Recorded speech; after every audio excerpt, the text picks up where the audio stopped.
जय माता दी दोस्तों, स्वागत है आपका अपने YouTube चैनल राजलक्ष्मी में। माता रानी की कृपा आप और आपके परिवार में सदा सर्वदा बनी रहे। दोस्तों, इस वीडियो में हम जानेंगे आषाढ़ गुप्त नवरात्रि कब से शुरू हो रही है, कलश स्थापना का शुभ मुहूर्त कब है, माँ दुर्गा के 9 स्वरूपों की पूजा कब व 10 महाविद्याओं की पूजा का क्या क्रम होगा। साथ ही बात करेंगे एक प्रभावशाली मंत्र की, जो इस नवरात्र में यदि आप कर लेते हैं तो पूरे साल माँ लक्ष्मी की कृपा आप पर बनी रहेगी। पूरे साल में 4 नवरात्र मनाई जाती हैं, जिसमें चैत और शारदीय नवरात्र सामान्य नवरात्र और आषाढ़ में पड़ने वाली नवरात्रि गुप्त नवरात्रि कही जाती है। शास्त्रों में गुप्त नवरात्रि को शीघ्र मनोकामना पूर्ण करने वाला बताया गया है। गुप्त नवरात्र में की गई साधना गुप्त रखी जाती है, इन्हें सार्वजनिक नहीं किया जाता, इसी कारण इन्हें गुप्त नवरात्रि कहा जाता है। गुप्त नवरात्रि समान नवरात्रि के समान ही मनाई जाती है। इन दिनों में की गई साधना बहुत ही जल्दी फलीभूत होती है, विशेषकर तांत्रिक साधना, क्योंकि इन दिनों का जो समय होता है वह विशेष होता है। ब्राह्मण में विद्यमान दैवीय शक्तियां इस समय सक्रिय होती हैं। इसके अलावा हमारे शरीर में स्थित चक्रों की जो ऊर्जा होती है वो ऊपर की तरफ जाती है, अर्थात ऊर्ध्वगामी होती है। इस समय यदि हम अपने समय का उपयोग करें और माँ के स्वरूपों की 10 महाविद्याओं की आराधना और साधना कर लें तो बहुत जल्दी ही सिद्धियां प्राप्त होंगी। तो सबसे पहले जानते हैं 2022 में आषाढ़ गुप्त नवरात्रि कब पड़ रही है और पूजा का शुभ मुहूर्त क्या है। साथ ही घट स्थापना शुभ मुहूर्त के बारे में। इस साल सन 2022 में आषाढ़ गुप्त नवरात्रि 30 जून गुरुवार से प्रारंभ हो रही है और इसका समापन 8 जुलाई 2022 दिन शुक्रवार को है। प्रतिपदा तिथि की शुरुआत 29 जून 8:22 से है और प्रतिपदा तिथि की समाप्ति 30 जून 2022 10:49 पर है। घट स्थापना का शुभ मुहूर्त सुबह 5:26 से 6:43 तक का है और अभिजीत मुहूर्त 11:57 से 12:53 तक का है। तो अब बात करते हैं इस नवरात्रि में माँ के विभिन्न स्वरूपों का क्रम क्या है। 30 जून 2022 दिन गुरुवार को प्रतिपदा तिथि है। इस दिन माँ शैलपुत्री की पूजा होगी। घट स्थापना इसी दिन आपको करनी है। 1 जुलाई 2022 दिन शुक्रवार को द्वितीया है। माँ ब्रह्मचारिणी की इस दिन पूजा होगी। 2 जुलाई दिन शनिवार को तृतीया तिथि है। माँ चंद्रघंटा की इस दिन पूजा होगी। 3 जुलाई दिन रविवार को चतुर्थी तिथि है। इस दिन माँ कुसमांडा देवी की पूजा होगी। 4 जुलाई दिन सोमवार पंचमी तिथि है। इस दिन माँ स्कंद माता की पूजा होगी। 5 जुलाई मंगलवार को षष्ठी तिथि पड़ रही है। इस दिन माँ कात्यायनी देवी की पूजा होगी। 6 जुलाई बुधवार सप्तमी तिथि पड़ रही है। माँ काल रात्रि की इस दिन पूजा आराधना की जाएगी। 7 जुलाई 2022 गुरुवार को अष्टमी तिथि होगी। इस दिन माँ महागौरी की पूजा होगी। दुर्गा अष्टमी इसी दिन है। 8 जुलाई 2022 को नौमी तिथि होगी। माँ सिद्धदात्री की इस दिन पूजा होगी। हवन, कन्या पूजन, व्रत का पारण इस दिन किया जाएगा। तो ये था माँ भगवती के विभिन्न स्वरूपों का क्रम। अब जानते हैं 10 नवरात्र में पूजा का क्रम क्या होगा।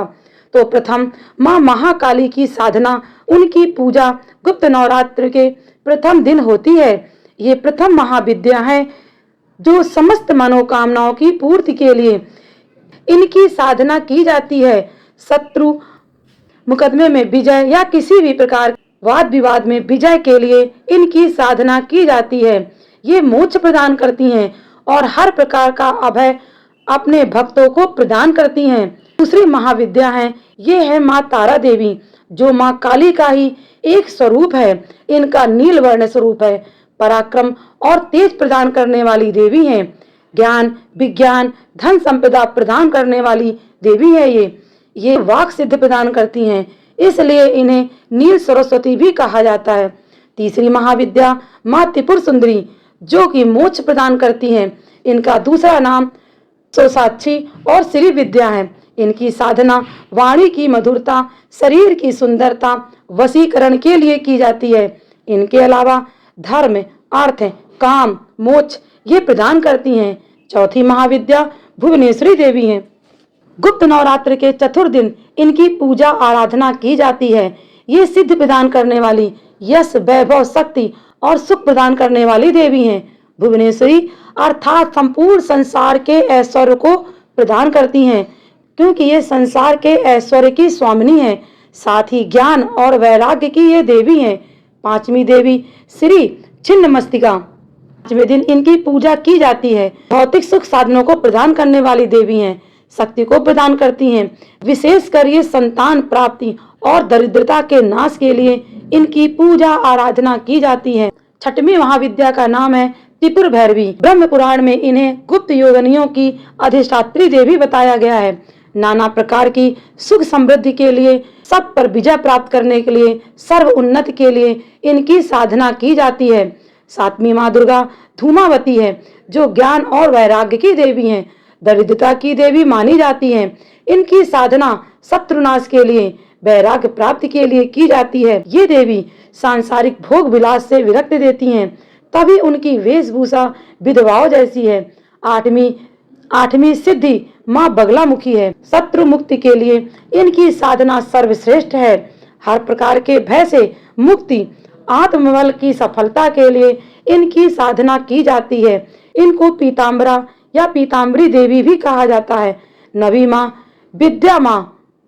विद्या माँ मातंगी है, शिव की महाशक्ति है, ज्ञान प्रज्ञा प्रदान करने वाली देवी हैं।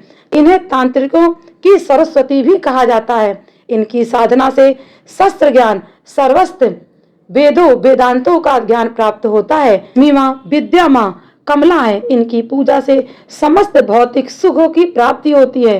धन, धान, ऐश्वर्य और वैभव की प्राप्ति होती है।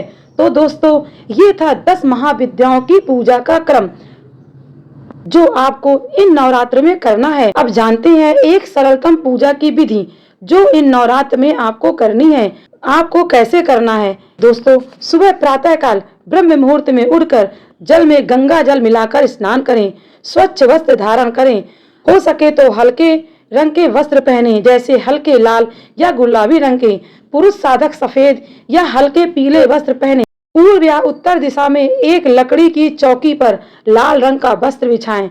इस पर में माँ देवी की मूर्ति या प्रतिमा स्थापित करें। सुबह फूल व जल लेकर व्रत व पूजा करने का संकल्प लें।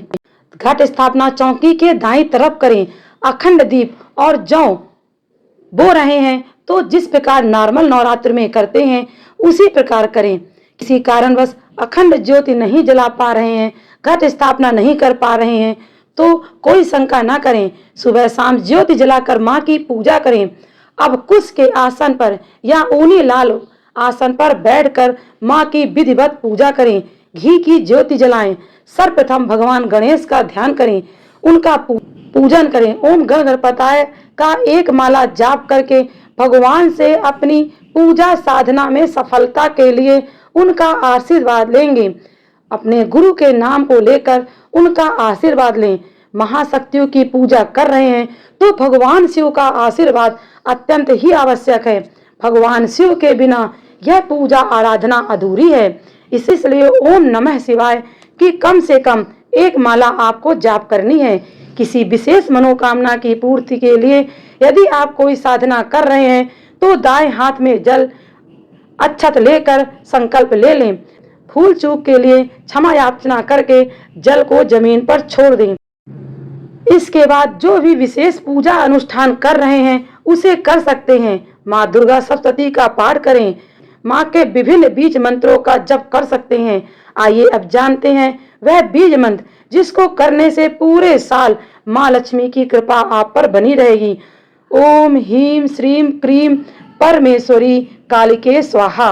माँ महाकाली के लक्ष्मी स्वरूप का आवाहन है। धन प्राप्ति के लिए यह अचूक मंत्र है और गुप्त नवरात्र के सिद्ध पर्व पर यह मंत्र बहुत लाभ साधकों को पहुंचाता है।